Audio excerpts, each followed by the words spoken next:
Division में गए थे तो 17/2/2023 को सेशन कोर्ट ने ऑर्डर पास किया था।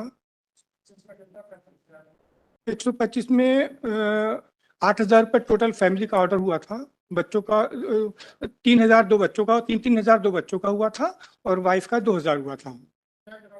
ग्राउंड है माइलॉट, मेरी शादी 2004 में हुई थी और 2008 में मैंने अपनी वाइफ के नाम से एक बहुत बड़ी प्रॉपर्टी 2700 स्क्वायर फुट की खरीदी और 2011 में फिर मैंने 1130 स्क्वायर फुट की एक और प्रॉपर्टी अपनी वाइफ के नाम खरीदी। उसके बाद 2011 में 1130 वर्ग फुट की एक प्रॉपर्टी और उनके नाम खरीदी। 2013 में वो जो 1130 वाली जो प्रॉपर्टी थी उसको बेच के मायके चली गई।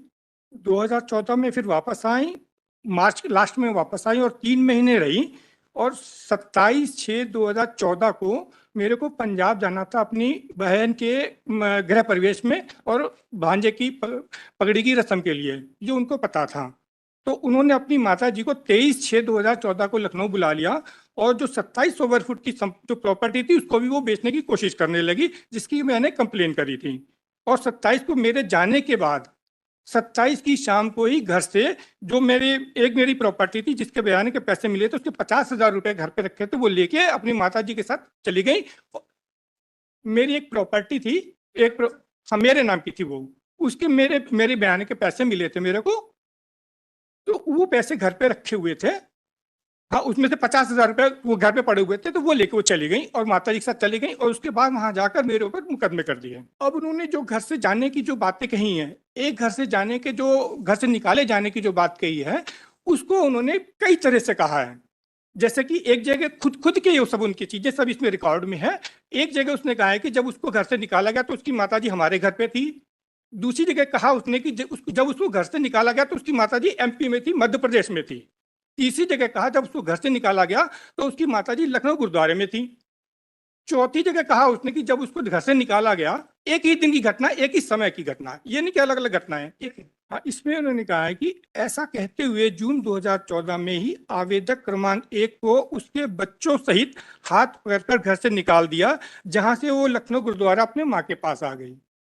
यानी कि इस टाइम ये उसकी माता जी गुरुद्वारे में थी। और उसी में जो है, इसमें अपना जो उनका मुख्य परीक्षण है 125 का, annexure number 37, page number 224, para number 2।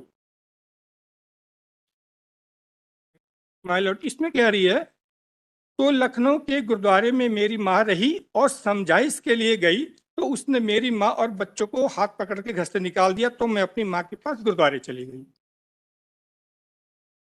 और तीसरी जगह वो कह रही, इसी के क्रॉस के annexure number 37, page number 230, para number 21 में कह रही है कि यह सही है कि मैंने अनावेदक के विरुद्ध घरेलू हिंसा का मामला चलाया है। और घरेलू हिंसा के मुकदमे में ही उन्होंने ये लगाया है, कहा है कि उनकी माताजी को उन्होंने, जब उनको घर से निकाला गया तो उनकी माताजी एमपी में थी। इसमें कह रही है, अंत में अनावेदक क्रमांक 1 द्वारा आवेदिका क्रमांक 1 व उसके बच्चों को घर से निकाल दिया। मजबूरी में आवेदिका क्रमांक 1 द्वारा अपने परिजनों को फोन पर सूचित किया, तब आवेदिका क्रमांक 1 की माताजी अपने परिचितों को लेकर 23/6/2014 को लखनऊ आई। यहाँ पे कह रही कि जब उनको निकाला गया तो उनकी माताजी एमपी में थी। लिखा है कि तो मुझे लखनऊ में पैसा नहीं भेज पा रहे थे तो मेरे पति ने मुझे घर से निकाल दिया तथा मेरे 2 छोटे बच्चों को भी घर से निकाल दिया। दिनांक 27/6/2014 को मेरे माता पिता ने मेरे पति को समझाया, हाथ जोड़े, पर वे नहीं माने। पैरा नंबर 21 मालूम। इसमें कह रही हैं, यह कहना गलत है कि मेरे पिता मुझसे मिलने जून 2014 में लखनऊ आए थे। जब 2014 में आए ही नहीं थे तो उनके माता पिता ने मेरे आगे हाथ पर कैसे जोड़े माय लॉर्ड। इसमें 3 कंडीशन दी है कि पत्नी को किस कंडीशन पे उसको भरण पोषण नहीं मिल सकता। मैं माय लॉर्ड, मैं यहाँ पे बच्चों के भरण पोषण के लिए कहीं पर भी नहीं कह रहा हूँ मैं उनका नहीं दूंगा। इसमें कहा गया है कि अगर वो कहीं अडल्ट्री में रह रही तो उसको नहीं मिलेगा, या वो हम दोनों सहमति से अलग रह रहे हैं तो नहीं मिलेगा, या वो यदि वो पर्याप्त कारण के बिना अपने पति के साथ रहने से इनकार करती है तो उसको नहीं मिलेगा।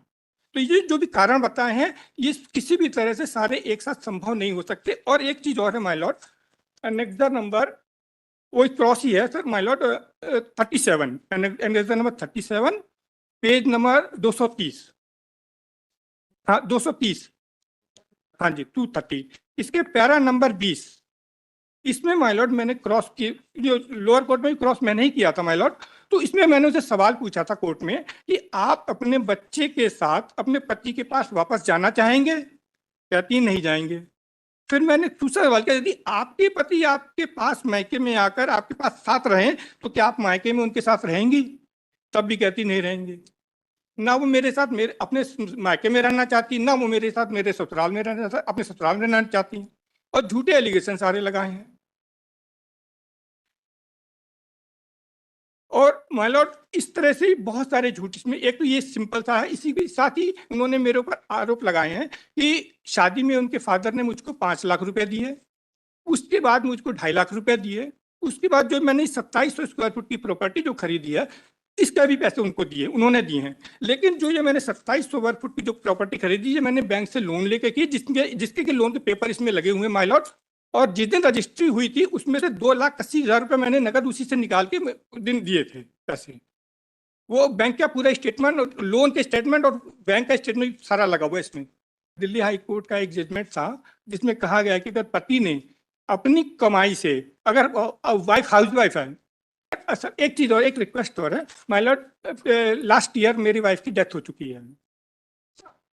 सर एक रिक्वेस्ट, पूरी बात तो सुन लीजिए मेरे को, प्लीज मेरी बात सुनिए। इसमें जो पूरा जो मुकदमा है इसमें माय लॉर्ड इतने झूठ बोले गए, इतने झूठ बोले, प्लीज प्लीज प्लीज एक रिक्वेस्ट है। नहीं प्लीज सर मेरी रिक्वेस्ट सुन तुझे। आपको क्या कोई भी ऑब्जर्वेशन देगा, देखिए उचित है कि नहीं मैं नहीं जानता, परंतु कानूनी रूप से मृत व्यक्ति के पक्ष में ना के खिलाफ आदेश हो सकता। ठीक है, पक्ष में जो आदेश है उससे आपको तकलीफ नहीं है? बिल्कुल नहीं है। हम हाँ जी हाँ जी नहीं माय लॉर्ड, मेरी प्री एक रिक्वेस्ट है, मेरी बात सुन ली जाए। हम ये कह रहे हैं कि मेरे को इतने सारे झूठ होने के बाद भी मेरे को लोअर कोर्ट ने दोषी तैयार कर दिया, और उसके बाद एक भी रुपया मुझको दिया नहीं गया और मुझ पे इतने बड़े बड़े एलिगेशन लगाए गए।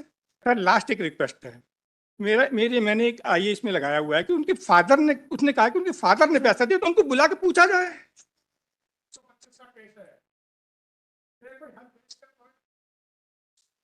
सर मेरे को मैं दोष मुक्त कैसे होऊंगा सर? सर वो नहीं आ रही है तो जो सब, नहीं नहीं एक सेकंड, अगर आप इस रिकॉर्ड को देख लीजिए और उसके हिसाब से ऑर्डर पास कर दीजिए my Lord.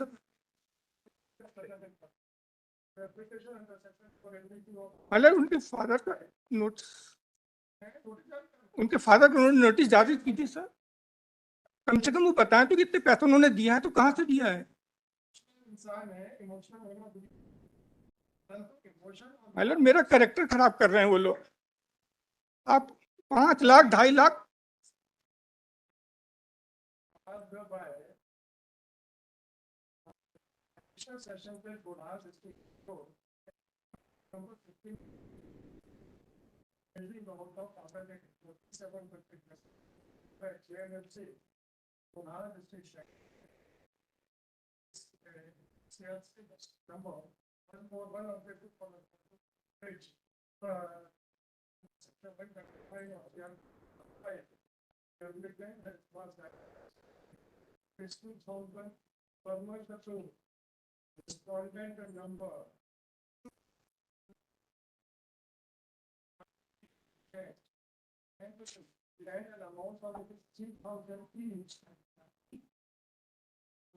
respondents number 3 and 4, academic children of the outside it is submitted by council for submitted by the false allegations made by his wife. Therefore, he does not have any objection to the maintenance amount placed by the court below with regard to his children, and therefore he would confine his application only to the maintenance amount awarded to his wife from public respondent of the court. During the course of arguments, it was submitted by the applicant that his wife had already expired and submitted